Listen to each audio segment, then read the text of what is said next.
Hi, Schmidt Connect. I'm Katie's sister. Um, I'll tell you a little bit about myself. I am an emergency nurse at Hurley. Um, I've been working at Hurley for about 4 years now. I've been a nurse there for a little over a year, and uh, my trip to Africa was not as it wasn't really like a missions trip. I've been on a couple other missions trips to like Cambodia. I think Katie probably but Africa was just kind of a vacation.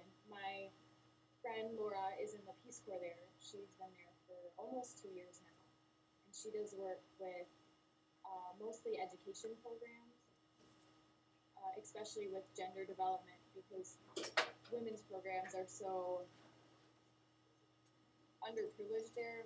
The focus on women is really they have the value of education for women is non-existent. So that's what she does, and I'll tell you a little bit about that, more about that later. Sanu means hello. Greetings in Africa is very important. The people there will greet you for 10 minutes back and forth. They just fire these greetings at each other, and I don't think anyone actually listens to the responses. It's a it's a cultural thing. It's kind of like where people will walk by you and say, "Hi, how are you?" and everyone always just responds, "I'm fine." But there they do it for like 10 minutes. And you respond to everything um, in health, which I talk about later. But anyway. Niger is a landlocked country. A lot of people associate it with Nigeria. It's a totally different country. They don't even speak the same language. The national language of Niger is French, even though most of the people in this country don't speak French. Only the people in the government really speak French because it was a country that was taken over by France, so they made it their official language. But no one in any of the villages can speak it. And Nigeria is actually English speaking, so the bottom of it borders Nigeria on the south, and then it borders Mali on the north, and it's made up into 7 different regions, which are kind of like our states. Agadez is in the very north region. It's all Sahara Desert. It's not very inhabited. It's mostly inhabited by the Fulani people, who are nomadic goat herders. And it's really harsh up there. It's very, very hot. There's no water. And in fact, there's only one body of water in the entire country, which is the Niger River, which is the way on the west side, running through the capital city of Niamey. So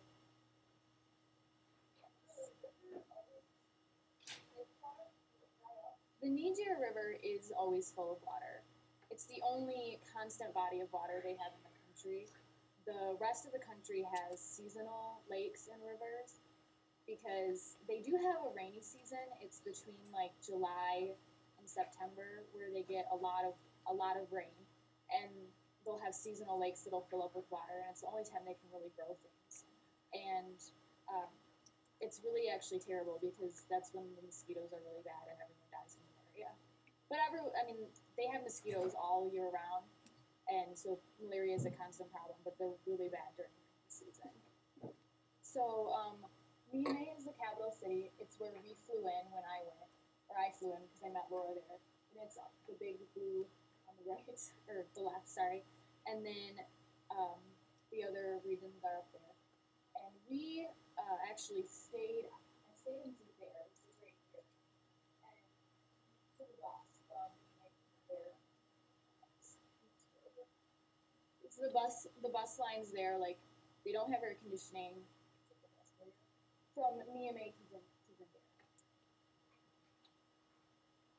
So the buses are really awful. They don't have air conditioning, so it's like 110 degrees on the bus. And their roads there are kind of sketchy, like especially through Tawas, which is this region. They had a lot of flash floods last year, so a lot of their roads washed away. And the bus will just kind of like veer off the road and go and drive through the sand. And so, like, inevitably, some kid pukes every time you're on the bus trip. And they just kind of, like, randomly stop at the villages along the way, and you can buy random food like bread or eggs or crispy goat, which is, I'll show you later. Yes. So this is rice and millet are like main staples of their diet. Rice is actually kind of a fancier food for them because it is more expensive.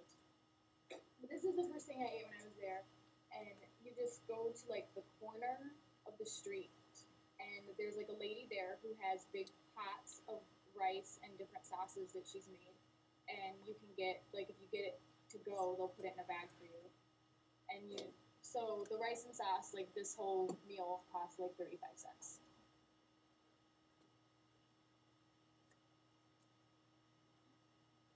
So this is still in Niamey. This is their main city where all the government and everything runs. I personally think Niamey is a terrible place to be because it's so much hotter in the city because there's so many people. It's busy. The people are really pushy and they like follow you around, and the traffic there is horrible. They have a lot of motorbikes and cars, but they don't have any traffic signals. It's all like a free for all, and there's a lot of accidents because of this. So this is the zoo, their national zoo, which is like hailed as being one of the most cruel places animals are ever kept, which is terrible. The cages are really small, and I just think it's funny. The sign was painted by one of the Peace Corps volunteers because like you could jump in with the hippos if you wanted to, because there's no like gates, or you could like stick your arm in and pet the lions. I didn't, but this is like a sign that one of them made about not getting attacked by animals. Yeah, there's no like gates to prevent you from getting into the cages. So this is one of the lions and an ostrich. Ostrich are one of the animals that are native to Niger. Actually, a lot of the animals that you think of as like African animals aren't native to Niger because it is so hot that they live, and there's no water, but they live in like Nigeria and Mali, but they don't actually go into Niger. Niger has ostriches, giraffes, like goats, chickens, like those kinds, but the only really like African type animals that you see are ostriches and giraffes, and they do sometimes have a few elephants, but mostly you'll see like goats and donkeys everywhere. So this is still in the city. I think it's funny that you can get anything in a bag, and they're like they sell water on the street in a bag, and all their yogurt comes in a bag. This is just some of their food. And this is the bus ride that I was talking about. This is me sneaking a picture of this little boy because he was working on the bus and he's like 10. So he goes around and serves tea to everyone on the bus. And like how they serve tea is they have a little tray with 2 cups, and they put the tea in a cup, and you drink it, and you put it back on the tray, and then the next person uses the same cup. And anybody that wants tea can drink out of, share the cup and all the germs. So this is just like kind of typical Nigerian village. This is on the bus side, and you can see like all their walls are mud, and they have the kind of like the stick-looking buildings are where they keep like their millet and their grains, and they'll just kind of put it all in there until they grind it up so that the animals don't eat it. But the way most of the buildings work is they don't actually, most of the time they don't sleep inside because it's so hot. So you'll see like compounds where they'll have mud walls, and then they'll have a little hut in the compound where they'll keep like their cooking utensils and things like that, but everyone sleeps outside on mats, except during cold season, which is like 70s, and everyone thinks it's freezing, so then they go inside. These are a couple of the villages on the way. Kony is one of the regions, and Tawa is another region. And there's only 2 major exports in Niger that they sell in other countries. One of them is uranium, and the other one is onions. So the only product that you will ever find in the U.S. that might have came from Niger are onions. uranium. I don't use a lot of uranium, but I really like onions. So they had really good onions, and you'll see like on the side of the road they'll have like bags like this big, just full of onions that you can buy. And people will get off the bus and buy a bag of onions and then take it back on the bus. Or sometimes chickens or goats. I think that's something that's also like animals there are, that's like their livelihood. It's when people have animals, like it's food, it's money. So they're not looked at as like we're farm animals for us, like on a farm. When they bring their chickens, like the chickens go on the bus because there's nowhere else to ship them, and no one has cars. So sometimes you'll get on the bus and there'll be like a crate of chickens sitting next to you. So this is Zinder. This is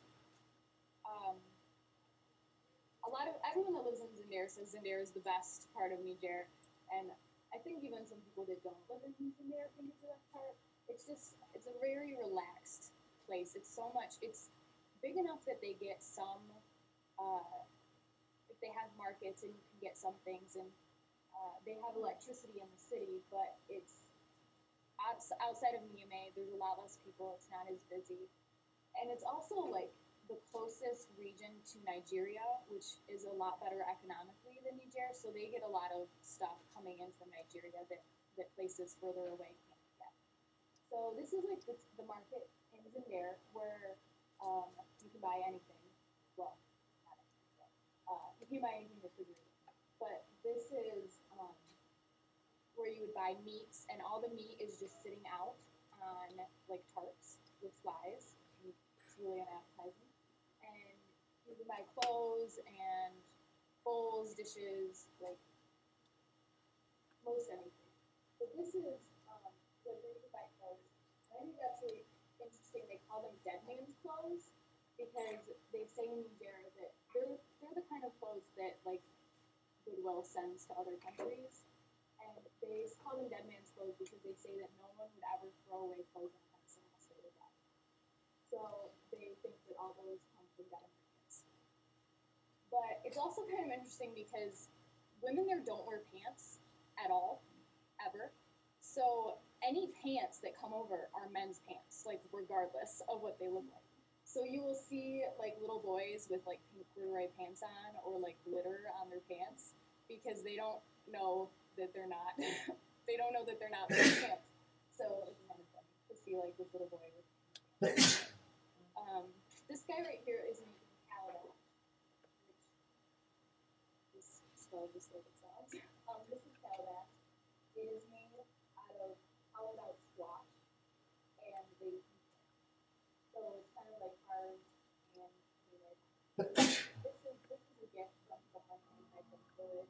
They usually this is what they like.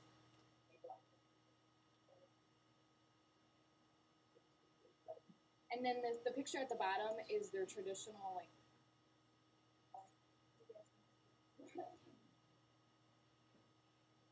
This picture at the bottom is their traditional tea set.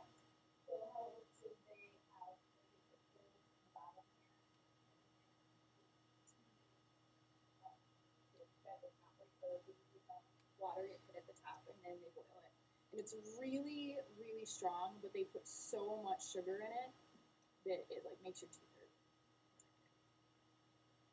And these ladies are selling goat heads. You can buy a goat head for 2,000 sefa, which is like $4. And they use them like for stews and things like that. I think it's really gross, but goats are like the most populous animal. So if you're eating meat there, you're probably eating goat. And